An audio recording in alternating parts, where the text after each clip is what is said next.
द्रौपदी नहीं, दासी के श्राप के कारण हुआ था धृतराष्ट्र का सर्वनाश। महाभारत युद्ध के लिए किस्सों किताबों में भले ही पांडवों से अन्याय और द्रौपदी के अपमान को लिखा और बताया गया है, लेकिन इस भयंकर नरसंहार के मूल में एक ऐसा व्यक्ति था जिसका चित्रांकन हमेशा से एक असहाय राजा के तौर पर होता है। दरअसल ये कोई और नहीं, हस्तिनापुर नरेश धृतराष्ट्र थे। एक जन्मांध की क्रूरता की करतूतें ऐसी रहीं जिसने न सिर्फ राज्य का सर्वनाश कराया बल्कि अपने कुल को भी पूरी तरह मिटाकर रख दिया। धृतराष्ट्र बेहद क्रूर और निर्दयी थे और इस आदत के चलते वह जन्म से मृत्यु तक परिवार के लिए मुसीबत बने रहे। धृतराष्ट्र के कुकर्मों के बारे में ये 3 कहानियां बता रहे हैं, इसे ध्यान से सुनिए। पहला, हंस की आंख निकाली थी इसलिए अंधे पैदा हुए। कहा जाता है कि पूर्व जन्म के पापों के चलते ही धृतराष्ट्र जन्मांध पैदा हुए। पूर्व जन्म में भी धृतराष्ट्र बेहद निर्दयी राजा थे।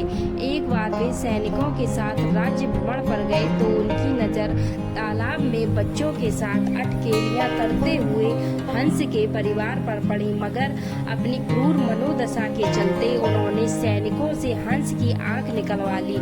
दर्द से बिलखते हंस की असहनीय दर्द से मौत हो गई। बच्चे भी मृत्यु को प्राप्त हो गए।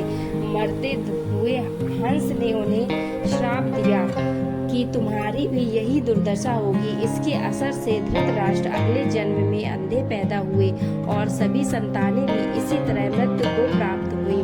दूसरी, पत्नी के परिवार को जेल में भूखा मारा। भीष्म ने धृतराष्ट्र का विवाह गांधार की राजकुमारी गांधारी से तय किया, मगर ज्योतिषियों ने सलाह दी कि गांधारी के पहले विवाह पर संकट है, इसलिए पहला विवाह एक बकरे से कराया गया। इसके बाद बकरे की बलि दे दी गई। इसके बाद गांधारी विधवा मानकर धृतराष्ट्र से विवाह कर दिया गया। अब गांधारी विधवा थी, इसका पता लगते ही वह आग बबूला धृतराष्ट्र को शक हुआ कि न जाने किस कारण विवाहित गांधारी का पति मारा गया। धृतराष्ट्र ने धोखे के लिए अपने ससुर राजा सुबाल को माना और पूरे परिवार को कारागार में डाल दिया। यहाँ पूरे परिवार की जगह सिर्फ एक व्यक्ति का भोजन दिया जाता था।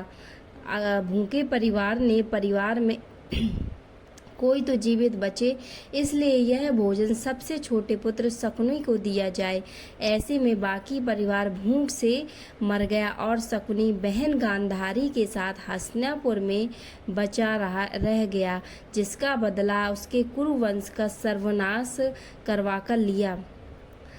तीसरा, दासी से किया अन्याय। श्राप से दावाग्नि में जलकर मरे। धृतराष्ट्र जन्मांध ही नहीं कामांध भी थे। गांधारी और उनके 100 पुत्र नहीं बल्कि 99 पुत्र और एक पुत्री दुशाला थे। इस दौरान गांधारी गर्भवती थी तो धृतराष्ट्र ने राजमहल की दासी से अनाचार किया, जिससे युत्सु का जन्म हुआ।